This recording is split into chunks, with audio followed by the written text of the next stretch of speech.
Assalamualaikum warahmatullahi wabarakatuh. Hadirnya kami di sini akan mempresentasikan materi tentang perkembangan teori evolusi. Sebelum kita lanjut ke materi, saya perkenalkan terlebih dahulu anggota kelompok saya. Ferin Susanto, saya sendiri, Ahmad David Gustiana, Sofinatu Sofia, dan Vidyawati. Table of Context. Yang pertama, teori sebelum Charles Darwin. Yang kedua, teori Charles Darwin. Dan yang ketiga, perbandingan teori evolusi Darwin dengan Lamarck dan Weismann. Introduction. Evolusi adalah perubahan pada makhluk hidup yang terjadi secara perlahan-lahan dan memakan waktu yang lama. Materi selanjutnya saya persilahkan kepada Ahmad David Gustiana. Saya Ahmad David Gustiana dari kelompok 2. Kali ini kita akan membahas tentang teori-teori evolusi. Nah, sudah banyak sekali ilmuwan yang telah mengungkapkan tentang teori evolusi ini. Tapi yang akan kita bahas adalah beberapa ilmuwan yang telah mengungkapkan tentang teori evolusi ini sebelum eranya Charles Darwin. Yang pertama adalah Plato. Mungkin teman-teman sudah mengetahui bahwa Plato ini merupakan ilmuwan yang berasal dari Yunani yang hidup di zaman dahulu sebelum Masehi. Nah, Plato ini mengatakan bahwasanya dunia menciptakan dewa-dewa yang nantinya akan menciptakan manusia, tetapi dalam jenis kelamin laki-laki.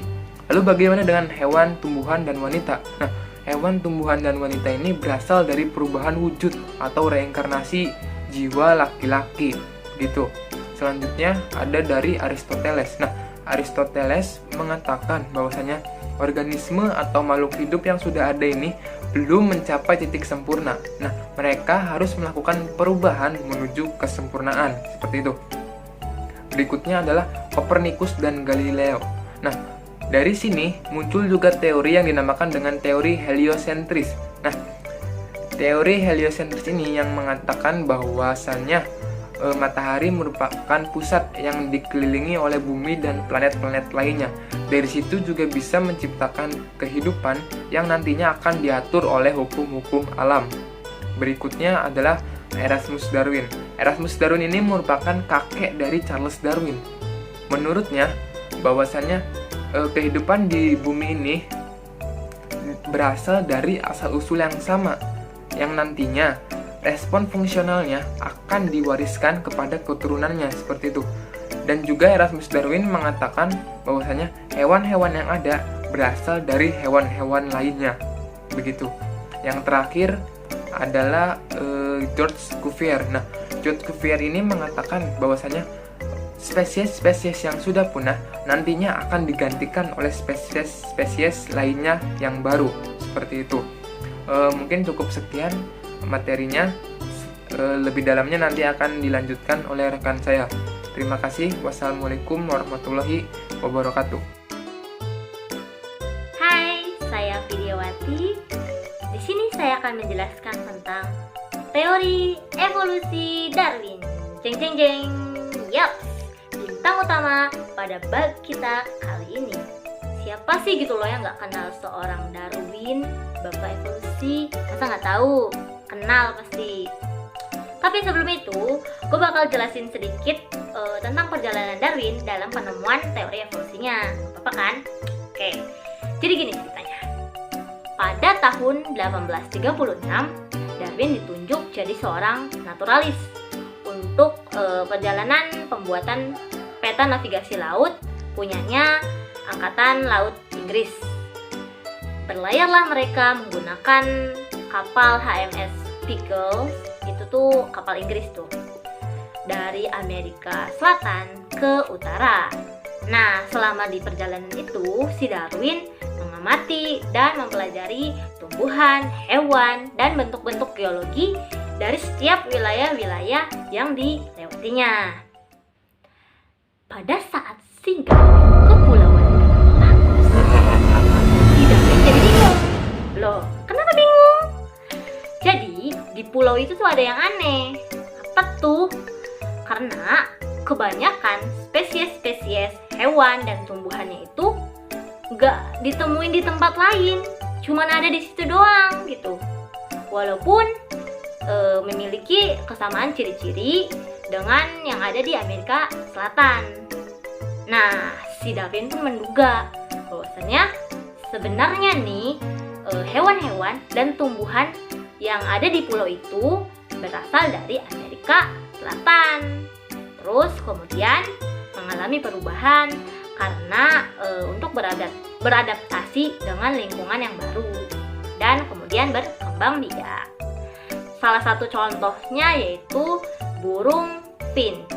Si Darwin ini mengumpulkan 14 ekor burung finch dengan jenis yang berbeda yang dianggap mirip dengan burung-burung yang ada di Amerika Selatan.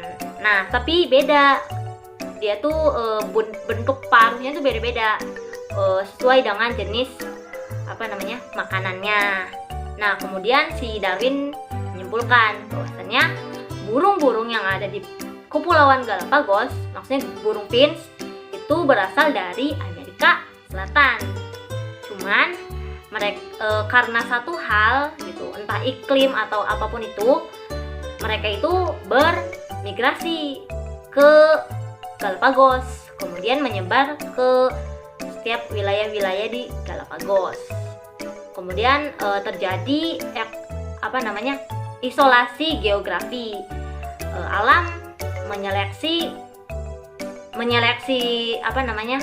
spesies-spesies sehingga hanya varian yang dapat beradaptasi dengan baik dengan lingkungannya yang dapat bertahan dan berkembang biak. Begitu. Nah, sebenarnya teori evolusi menurut Darwin itu sangat simpel. Dia bilang gini, mekanisme evolusi adalah seleksi alam. Yap, betul, seleksi alam, kata Darwin gitu. Apa sih seleksi alam itu? Jadi, misalkan ada dua individu yang beda variasi. Kemudian yang mampu survive atau bertahan hidup dengan lingkungannya, itu bakal menurunkan gen-gennya ke keturunan selanjutnya. Nah, dari keturunan-keturunannya itu dipelihara dan mampu beradaptasi lagi, maka akan mendominasi suatu populasi. Begitulah teori evolusi menurut Darwin. Intinya sebenarnya teorinya ini tertuang di bukunya yang berjudul, bentar, ngintip dikit ya boleh. Dalam bukunya yang berjudul On the Origin of Species by Means of Natural Selection. Di bukunya yang judulnya itu. Di dalam bukunya itu terdapat dua teori utama. Yang pertama, spesies-spesies yang ada sekarang yaitu berasal dari spesies-spesies yang lama. Dan yang kedua, evolusi yaitu terjadi karena adanya seleksi alam. Itu adalah dua teori utama yang tertuang di dalam bukunya Darwin. Begitulah teori evolusi Darwin. Oke guys, cukup sekian. Terima kasih.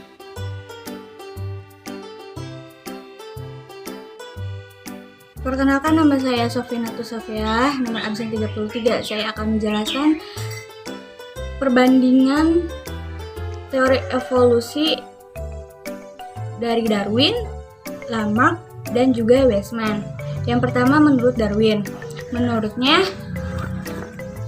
evolusi ini terjadi karena seleksi alam. Dia menggunakan cerita leher jerapah. Nah, katanya dalam satu populasi ada dua macam jenis. Yang pertama itu jerapah yang berleher panjang dan jerapah yang berleher pendek. Nah, loh, kenapa sekarang tinggal yang jerapah berleher panjang adanya? Karena jerapah yang berleher pendek itu sudah mati karena kekurangan makanan atau terseleksi. Di mana makanan yang di bawahnya sudah habis, dia tidak bisa menjangkau makanan yang di tempat tinggi. Jadi menurut Darwin itu melalui seleksi alam. Nah, sedangkan menurut Lamarck ini katanya jerapah itu dulunya semuanya berleher pendek karena jerapah yang berleher pendek ini berlatih untuk memanjangkan lehernya supaya bisa mengambil makanan di tempat yang tinggi. Kemudian sifat leher panjang tadi akan diturunkan kepada keturunannya. Jadi di sini tuh organ yang digunakan nanti akan diwariskan kepada keturunannya. Nah, sedangkan organ yang tidak dipakai akan hilang. Itu menurut Lamarck. Sedangkan menurut Weismann, katanya Weismann ini menentang teori dari Lamarck.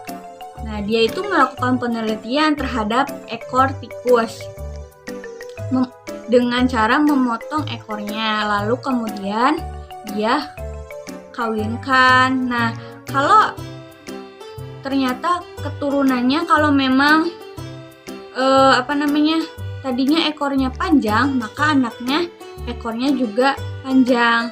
Habis itu anaknya dipotong lagi ekornya sampai 20 generasi dan hasilnya pun tetap sama. Menurut Weismann ini bahwa sifat dari ekor yang panjang tadi tidak karena faktor lingkungan, tetapi di situ ada faktor yang lain yang mempengaruhi, yaitu faktor gen. Nah, sekarang bagaimana dengan Darwin dan Weismann? Nah, bahwa Weismann ini tidak menentang teori dari Darwin, tetapi dia justru mendukungnya. Tapi di sini ada perbedaan, yaitu kalau Darwin ini melalui seleksi alam itu langsung mengenai pada organismenya. Tetapi menurut Weismann bahwa evolusi adalah gejala seleksi alam terhadap faktor genetik. Jadi bedanya cuma di situ. Weismann seleksi alamnya tidak langsung terjadi pada organisme, tetapi yang diseleksi adalah faktor-faktor genetiknya.